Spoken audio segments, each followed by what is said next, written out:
jennaan egaa aadaa biyya keenyaa keessatti namni si jaallatee jennaan inuma si jaallata, si jibbinaanis inuma si jibbaa, innis jibbullee maalillee godhii waan ardiif samaayii kana keessatti hin godhamne godhii si jaallachuu hin danda'u.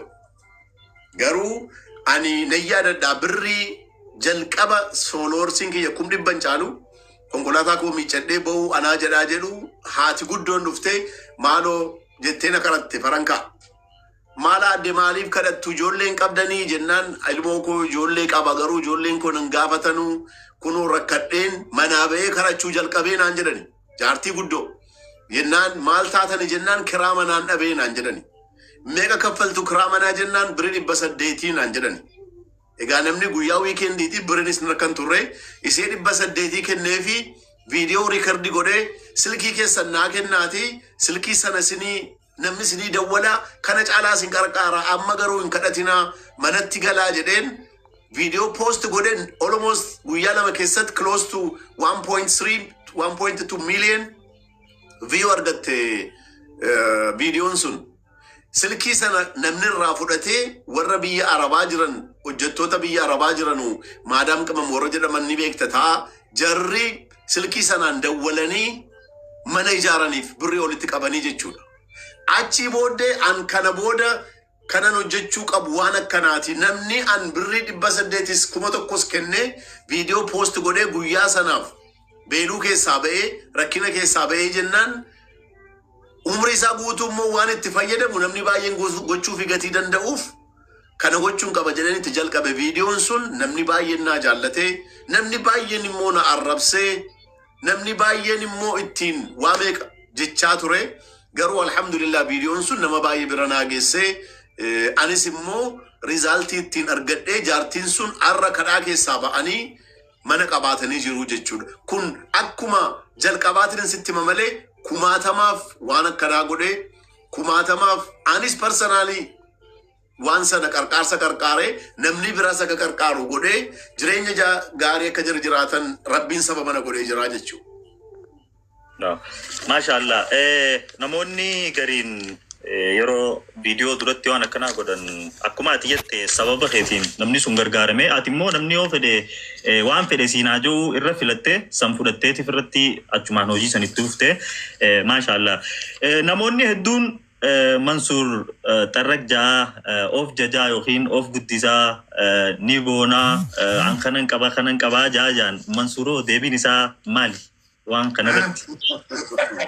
Alhamdulillah rabbiin dadhabbii koos na argee du'aa haadha kiyyaatii du'aa abbaa kiyyaatiin salaatan sagaduuf qulqullummaa koo argee arjummaa koo argee na qarqaaree amma har'aatti sadarkaan amma jiru keessatti namarraatuu waan barbaadiin waanan barbaade hojjedhee waanan barbaade nyaadhee dhugee qarqaarsa qarqaaruu barbaachisaa taanaan namattiin qarqaareen jira malee ani dhugaasuuf jennaani namni gurranyaadha naan jedha.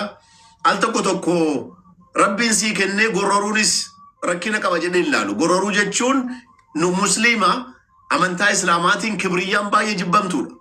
Alhamdulillah nu kibriyyaan qabdu. Garuu namni takka jibbiinsa gatii qabuuf gurranyaa siin jedha malee wallaahi abdii namni na argee na wajjin waajjira koo dhufee yookiin karaatti na argee yookiin hoteela takkatti daqiiqaa 5 daqiiqaa 10 na wajjin taa'ee taphatee jedhee achi booda namni akka keetiin jiru naan jedha. Garuu namni miidiyaa kanatti gaafa mul'atee jedhu qulqullooftee gaafa mul'attu uffata gaarii gaafa uffattu shittoo gaafa dibattu waanuma of jajaa wayiitiin si fudhata malee namni qaamaan na argee achi booda anaaf wattaaddara kiyya naa ta'a namni sun. Malee anuma jechuudha. Maashaallah. Garaagarummaa Mansuur miidiyaatii fi Mansuur lafaa jidduu jiru maali? Moo Mansuur tokkuma lafattis miidiyaa irrattis? Alhamdulillah miidiyaa irratti na agartu kunis kanuma qulqulluudha. Keessisaas bakkeensaas akkuma shittoo sanaa urgaa'a. Qaamaanis gaafa na agartu akkuma shittoo kanaan urgaa'a. Argachuu namaan jibbu qananii namaan barbaada. Namni hojjetee argachuun barbaada.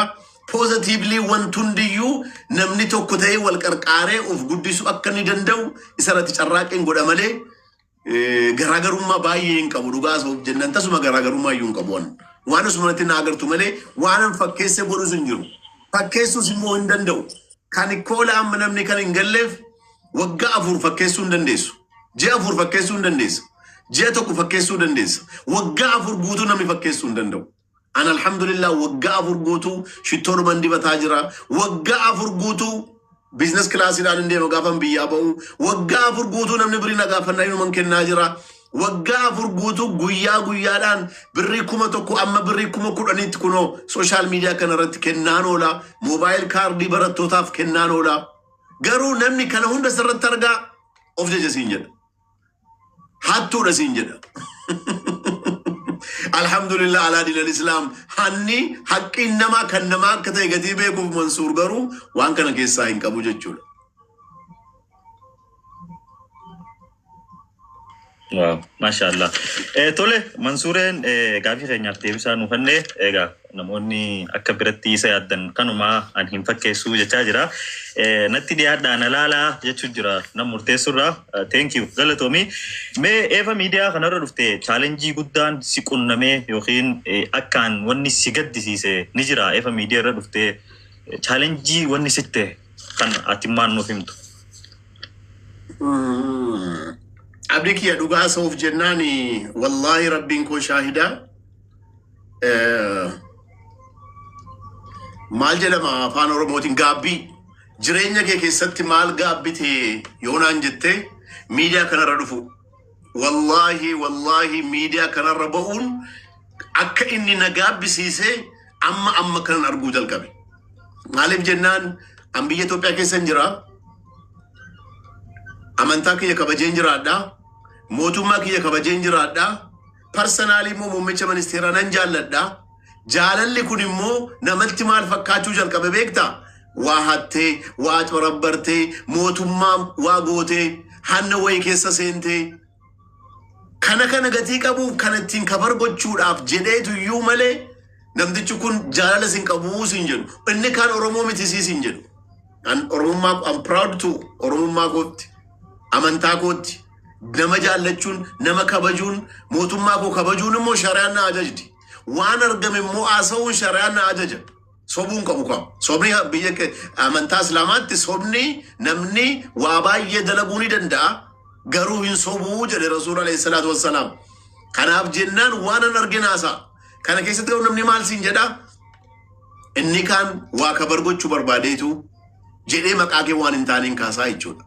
Kanaafuu miidiyaa kana dhufuun kiyya kana qofatu hin ta'in hojii an hojjechuu danda'u sodaadhaan namni maal jira miti bakka mana amma waajjira mootummaa tasannaqwan nama hojii koonaa hojjetu jira jarroo danda'an hin hojjetan taanaan immoo hin dhiisu abdi rabbiin anaa shaahidaa lafa meetira 100 mootummaan naan kennine ana seerumaan hin siin jedhaa jira seeraan Bishooftuu Adaamaa proposaalii galchee statementii galchee kunoo waggaa tokko na deddeebisaa jiru waggaa tokko guutuu Finfinnee waggaa tokko guutuu amma dhiiseera yoo tasum gaafachuus dhiiseera haasa'uus dhiiseera wayisaa arran sitti mee wayii kana takkaa miidiyaa irratti haasa'e hin beeku wallaahi dhugaan sin jedha inni namni si argu garuu waan oromummaadhaan akkas goote waan nama beektuuf akkas goote gatii mootummaa wajjin suuraa qabduuf waan suuraa sana naachi barabbartu waan beekomtii keetiin nama saamtu se'a